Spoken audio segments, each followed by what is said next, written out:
The thing about Chelsea is life is never boring. Hey chaps, welcome back to properchels.tv, your one-stop Chelsea news channel. I'm your host, as always, Logan Blue. And in today's fun-filled episode, we are going to do a deep dive into the Crystal Palace versus Chelsea game, which is happening tonight. Now, I'm not a big fan of playing Sunday games for obvious reasons. It throws the rest of the week's training out because there's only so much training you can do when there's a match coming up. But because we are in the Conference League, which plays on a Thursday evening, we will be resigned to playing Thursdays and Sundays for most of the season. So if you're like me and you're not a fan, you just have to suck it up because that's the way it's going to go, whether we like it or not. Okay, so Crystal Palace. What do we know about Crystal Palace? Well, you know how we were talking in the last couple of episodes about certain teams being a bogey team, like Wolves, for example. Now, whether that means anything statistically, I don't know, but there are certain teams you just have trouble winning against. Wolves were one of those teams, and Chelsea last weekend went to Wolves and ended up thrashing them 6-2. Wow, brilliant. Okay, but that kind of goes against the form book in relation to the sort of results that we have against Wolves, who got the double against us last year. Now, Crystal Palace is on the other side of the coin. They're a team we consistently beat, okay, and often beat easily. I was looking this up, and the last time they beat us was in 2017. And between 2017, and they did the double on us in 2017. But between 2018 and last season, we have won every single game we played against them in either the league or the FA Cup, home or away. Okay, so they're it's kind of like 3-point lane every time we play them, if you'll pardon the Spurs reference. However, they're a good team. And they've kept Mark Guehi, who's their number one central defender. Newcastle tried to buy him over the summer. They put in several bids, I think, going as high as 65 million, but they didn't end up getting sold. I don't think that Crystal Palace really had an option to sort of fill the gap, at least until the very end of the transfer window, when they went and bought. Wait for it. Well, I didn't actually buy, but loaned Trevor Chalobah from Chelsea. So had they got Chalobah in the loan in early in the transfer window, I think maybe then they might have been more predisposed to sell Mark Guehi, who's now an England international, as I'm sure you know. 65 million is a lot of coin for a team of the size of Crystal Palace. Because you have to remember that Crystal Palace, while they're a London rival with Chelsea, they're not a rival in the same way as Spurs or Arsenal. They're not a quote-unquote big team. They're a mid-table team. They're top 10, maybe 10 to 6, maybe 10 to 14. Somewhere in that range is where they usually finish.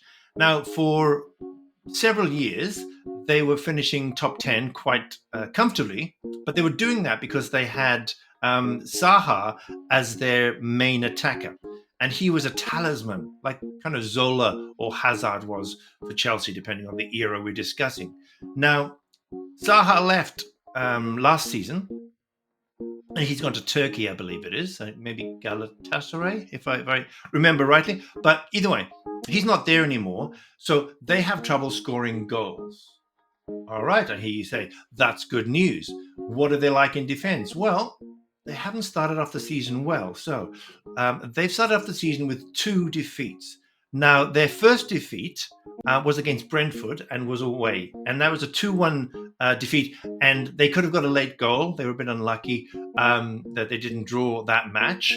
However, they did lose the match. First match of the season, we lost against City at home, 2-0. But it's Manchester City, right? But in their second match of the season, they were at home to West Ham. And West Ham have had a very, insipid start to the season. And Crystal Palace lost 2-0 at home to West Ham. And I think West Ham have just bought too many players, so There's no cohesion in the way they play. So I think that's possibly indicative of the quality of Crystal Palace. However, go back a little bit further into their preseason, and you can see they had a couple of easy matches against a 1-1 draw with Charlton and a 6-3 win with Crawley. Right, but these are just rubbish, kickabouts, really, like Sunday matches. But then they played Wolves and beat them 3-1, and then they played West Ham and beat them 3-1. Okay, that's in preseason, when there's a million and one changes, and the team that starts the second half wasn't even on the field in the first half because they're giving lots of people run-outs to get some mileage in their legs, right? But the thing is, they're currently third from bottom, played 2, lost 2. Chelsea are 10th, lost 1, won 1. Now 10th seems to, if the last 2 seasons have taught us anything, apparently 10th is where Chelsea belong. But obviously, that's not true. So what I'm going to do now is let's jump over to my team selector for the match, because this is a sort of match that requires not a lot of thinking. We don't need to overthink this one because it's Crystal Palace. We're on form. Well, I say we're on form. We lost to Servette 2-1 in the Conference League qualifier, but separate to that, which we didn't play our strongest team again, right? We should have our strongest team. We haven't got any extra injuries. So I'm going to show you the team now that I want to play. And I actually, for once, I actually expect Enzo and I to be on the same page. So let's have a look at that. I just jumped over to SofaScore to do a bit of digging on some Crystal Palace facts prior to putting my team selection together, only to discover that SofaScore and I, for once in my life, they've actually chosen the exact same team as I would choose for this match. So that saves me the trouble of having to do it myself, which is good. I say the exact same team. The exception, of course, is Sanchez in goal. And as anyone who's been following this channel will know, I would rather have my grandmother in goal than Sanchez because I do not think he's a very good goalkeeper. Okay, the odd worldie of a save aside, he's just prone to errors. But what's the point of picking anyone else? Because Enzo's just not changing. He's going to be picking Sanchez from now till the end of time, by the looks of it, or at least until we sign an actual nailed-on sort of Courtois or prime Peter Cech type keeper who takes the number 1 jersey. But until then, it's Robert Sanchez, whether we like it or not. And we just have to hope that his errors are few and far between. Maybe he's got good goalkeepers, good goalkeeping coaches now, so maybe the errors will just vanish from his game. But I'm not holding my breath on that one. Right. So to our defenders, Marc Cucurella, of course, starts at left back. He's our nailed-on starter now. He had a brilliant Euros, as you know. Won the competition with Spain. Was one of their best players. Wasn't just like a water carrier or anything. Also had a brilliant end to the season with Chelsea last season when Poch started to invert him into midfield when we were in possession and when we were attacking to overload the midfield and give us a lot of opportunity for ball retention and quick 1-2s and a great way of intercepting passes in between the lines when somebody is trying to move the ball into our final third. Now, so he's a no-brainer right now, even though he hasn't had the best start to the season, to be honest. But that's okay. He was in great form. He came back late to preseason because he had won the tournament. So yeah, we have to give him a few games to get up to speed. Levi Colwill and Wesley Fofana are our central defensive partnership of choice for Enzo. And to be honest, the rest of our central defenders, the Badiashis, the Disassis, they're pretty rubbish. And Levi Colwill, I think, is a potential future Chelsea captain, right?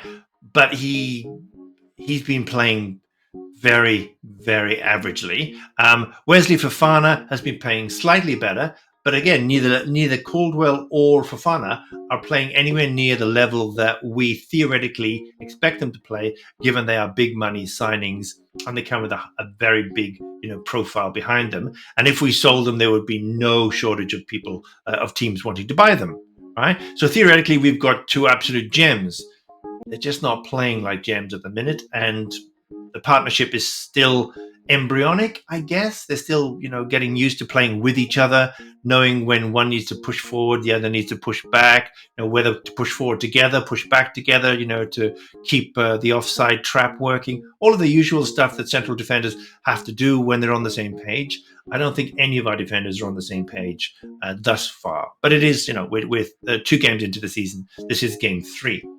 Malagusto is another player who is technically he's a backup for James, but James is a sick note. As much as we love him, and we always say he's probably the best right back in the world on form. How often is he on form? Because how often is he actually fit? Every time he tries to get fit, his hamstring goes.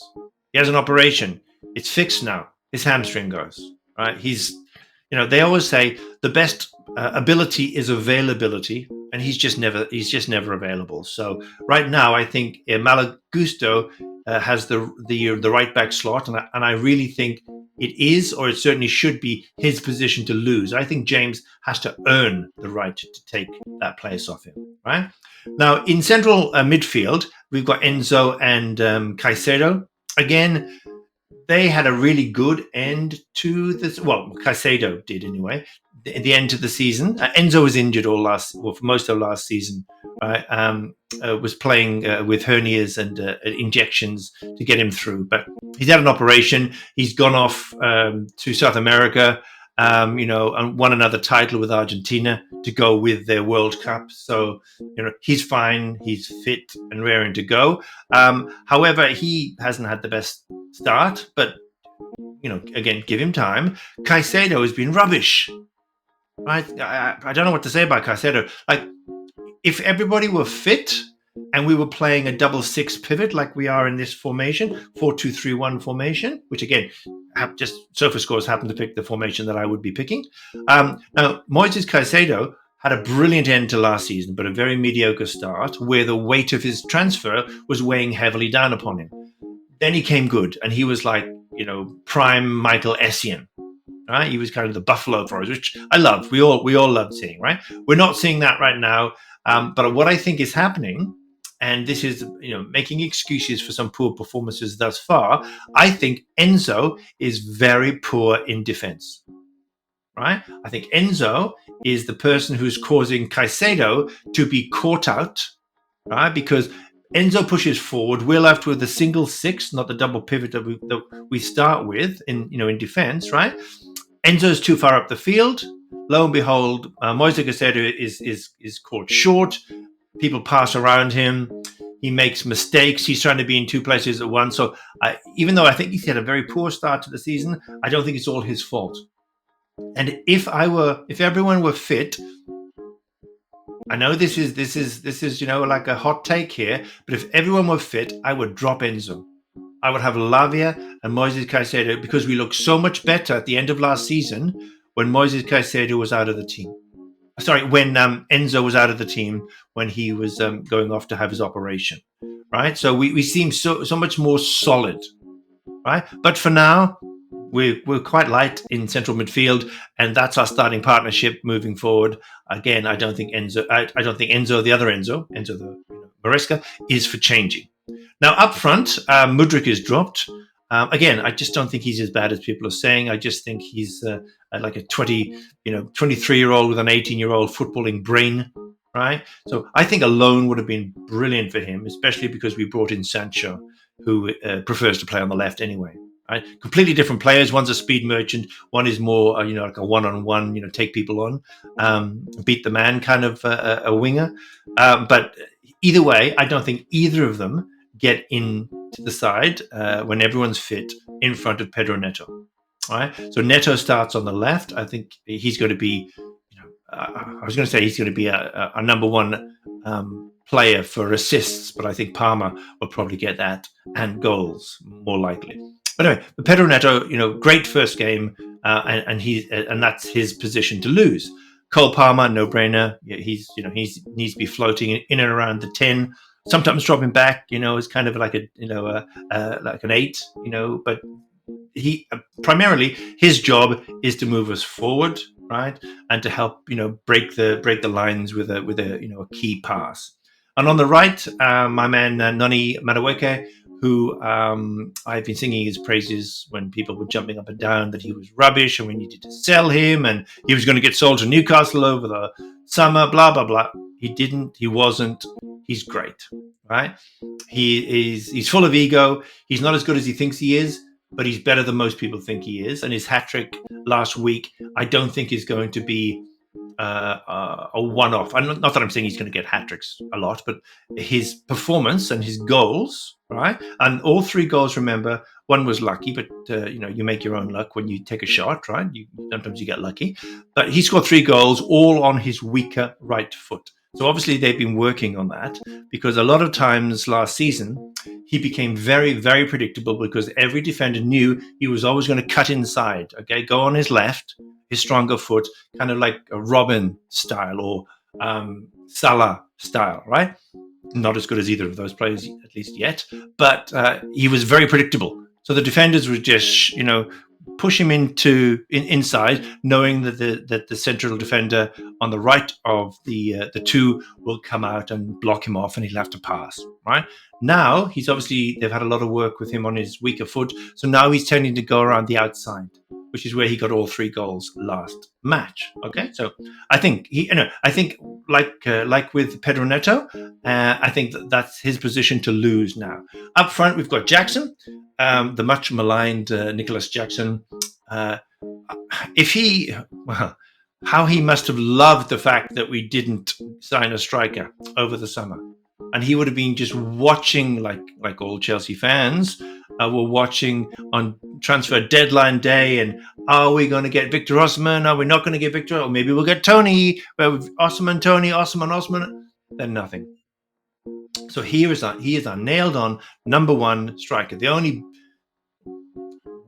number 9, because we've got Marku, who I really, really like, but he's 18, right? He needs to be an impact player off the bench this season. Learn the game, get up to speed of the Premier League. He's big and strong for 18. He's like full of beans, which I predict very, very big things. I think, just on a little aside, I think he's going to get 10 plus league goals off the bench this season. I really think he's that good. I haven't seen a young striker who has sort of taken my fancy like him for a long, long time. Okay, now that being said, you can always be wrong. People can peak too early. Like I remember Carlton Palmer, not Cole Palmer, Carlton Palmer, who I predicted, famously predicted was going to be the new Osgood. Yeah, good luck with that. He was coming through all our youth ranks and breaking records all over the place. And then when he got into the first team, his work ethic wasn't up to it. And suddenly in the youth ranks, he was used to bullying everyone. But suddenly he was up against big strapping 6'4" central defenders who weren't for the bullying. And he never rose to the task, and we ended up selling him to, I think it was West Ham. Okay, so anyway, I'm hoping Mark Gui doesn't go down that route, but it's very early doors, and people are already on his back for missing some chances, especially one glaring chance in the Conference League. But it's like, dude, he's 18. He's making the chances himself. He's a monster for charging players down. He's committed. He's already a unit at 18, and he's still growing. So anyway, I predict very good things for him. But for this season, he's not getting in ahead of Jackson unless Jackson absolutely goes cold. And I don't think he will, because we've got so many threats in the attacking third now. Okay? If he stays central and does the Haaland trick of doesn't try to become a deep lying 10 or try all things to all men, just hang around the penalty area.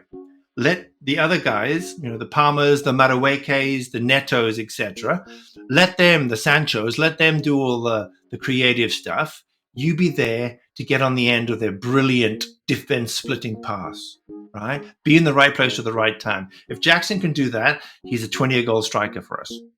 And if Marku can pick up 10, which I'm predicting he will, maybe we don't need an Osimhen, and we certainly don't need an Osimhen at £500,000 a week or whatever ridiculous wage packet he wanted to pick up. Without incentivizing. Sod off, right? You come to Chelsea, you prove yourself. every single day. You don't come on your ego. We've played that card before. It doesn't work. Hashtag Lukaku is crap, right? So anyway, that's my team. I think it's a team that can win and win comfortably. We are at home. I believe it's going to be a 2-0 win to Chelsea, and that we will jump up to about 6th in the table thereafter because of our goal difference. But if we can keep a clean sheet, whether it's 3-0, 1-0, 2-0, whatever the result, as long as we get the 3 points, obviously that's all we ultimately care about. But if he can keep a clean sheet, if we can keep a clean sheet, right, that will be progress in the defensive part of our game, because I don't think we're going to have an issue scoring. I don't think we're going to get. I think we've got the players to get through even the deepest block, okay, and to unlock even the trickiest defenses. Early doors, I know, and I'm basing that on gut reaction and maybe one terrific result against Wolves. Right, so maybe take that with a pinch of salt, and we can revisit that later in the season. But 2-0 to Chelsea is my take for tomorrow, and I think it's going to be a reasonably comfortable day at the office. Okay, then, that's all the news that's fit to print, and quite a bit that isn't. As always, thank you again for watching. Don't forget to like and subscribe, and God bless, look after yourselves, and I'll see you in the next one.